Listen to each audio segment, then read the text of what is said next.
Didier Bonnet, bonjour. Bonjour. Alors c'est la crise, des journaux disparaissent, d'autres au minimum se restructurent, et vous lancez dans l'édition Strasbourg d'un journal en papier, un journal qui existe déjà à Mulhouse, le Périscope. La question c'est, vous êtes nostalgique, inconscient ou suicidaire? Alors ça c'est marrant comme question, évidemment je vais avoir du mal à me qualifier avec les trois qualificatifs que vous m'accordez. Je crois simplement au contraire qu'on est dans le sens de la survie de la presse qui effectivement va pas bien, ça c'est une notoriété. Moi je suis journaliste indépendant depuis environ 25 ans, je vois les titres disparaître ou en tout cas arrêter leurs informations régionales d'une façon absolument répétée et systématique.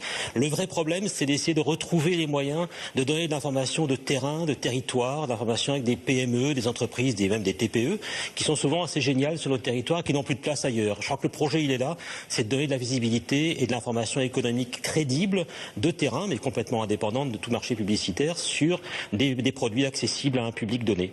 Oui, alors pire encore, dans la prise de risque, ce n'est pas un journal strasbourgeois, mais le journal des entreprises, de ce que vous appelez l'E3, en clair, de l'espace européen de l'entreprise à Schiltigheim. C'est quand même très petit, comme niche. Oui, c'est une niche, effectivement. C'est d'ailleurs pour ça qu'on y croit beaucoup. C'est le format qui a réussi très bien à Mulhouse, comme vous l'aviez dit, depuis 2009 déjà.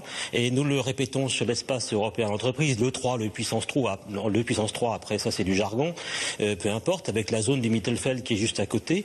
Nous avons le projet, en tout cas l'ambition de le développer également sur la zone Port du Rhin et les zones d'activité du sud de Strasbourg.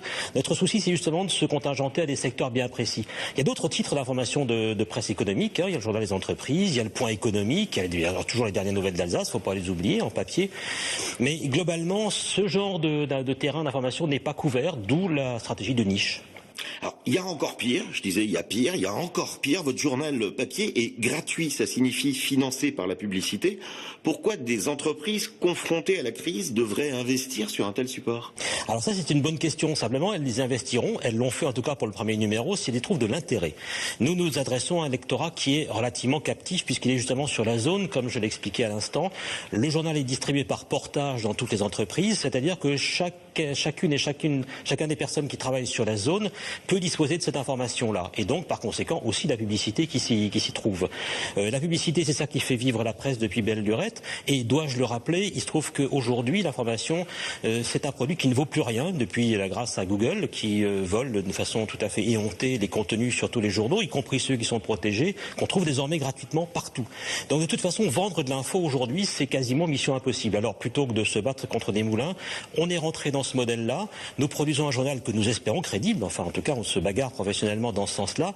J'ai embauché une journaliste pour ce faire et il y a une régie publicitaire, JC Création, qui a embauché également quelqu'un. On a créé 2 emplois, c'est déjà pas mal par les temps qui courent, pour rendre ce journal crédible, encore une fois, par du professionnalisme.